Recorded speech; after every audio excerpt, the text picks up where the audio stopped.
3, 2, 1.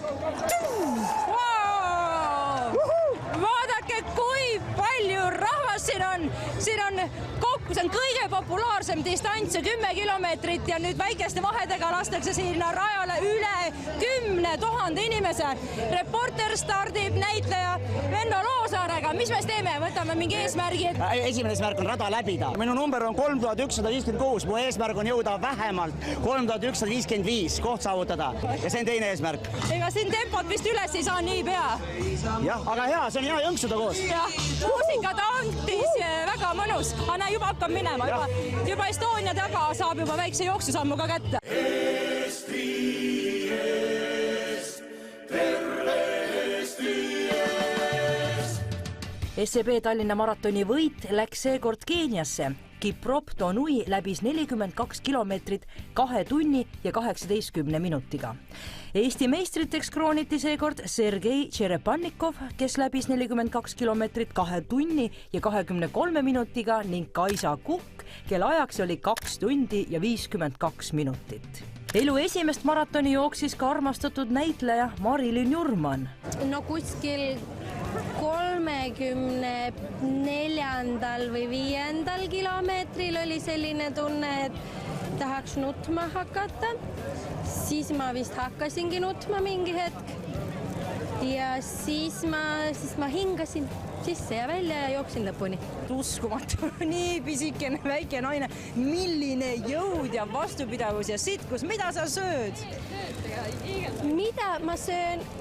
Taimi. Selle jõuga? Ja. Liha üldse mitte? Ei, mõnda liha söön ka vahel. Kalaliha söön vahel.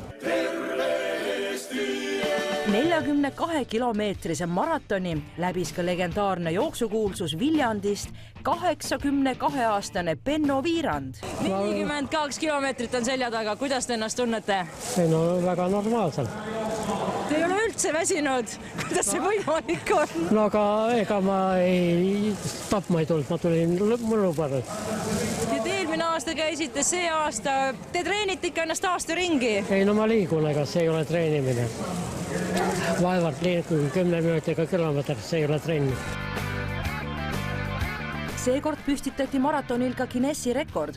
Üle 10 aasta korvpallitrennis käinud Martin Medar läbis terve maratoni distantsi põrgatades korvpalli. Ja seekord on kohal ka dopingukontroll, nii et finišeerijad võetakse pisteliselt kõrvale, öeldakse ära nende õigused, kohustused, mis siis on, et võivad praktiliselt teha kõike välja arvatud, nad ei tohi WC-sse minna ega ei tohi pesta ja siis juhendatakse need juba siia Hotel Palassi, kus võetakse neid proovid. See on hästi oluline, et dopingukontroll toimub võistlustel, see on ainukene viis näidata, et sport on puhas.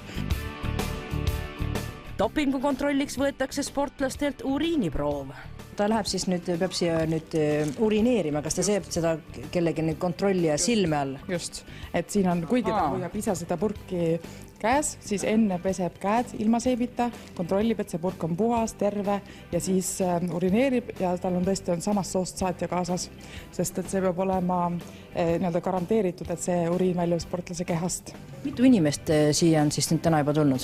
Kahjuks me ei saa seda niiviisi täpselt kommenteerida, et oleme teinud tõesti sellise kaalutletud valiku, et miks nemad. Tallinna SEB maratonil võitis poolmaratoni Tiidrek Nurme, kes läbis 21,1 kilomeetrit 1 tunni ja 6 minutiga. Kokku osales jooksul üle 2500 sportlase. Reporter leidis finišeerijate hulgast üles laulja Helen Adamsoni. 13. kilomeetril ma mõtlesin, et 8 kilomeetrit veel.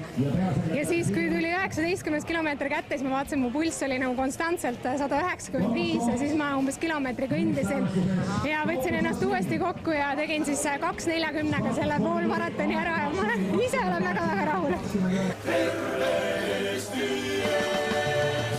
10-kilomeetrise jooksu finišist püüdsime kinni aga Padjaklubi Miša ehk Kristel Aaslaiu. 50 meetrit võib-olla kogu selle asja peale käisin, mis on minu jaoks täiesti šokk, et ma suutsin niimoodi. Nii et läks hästi, ma arvan. Nii et hurraa!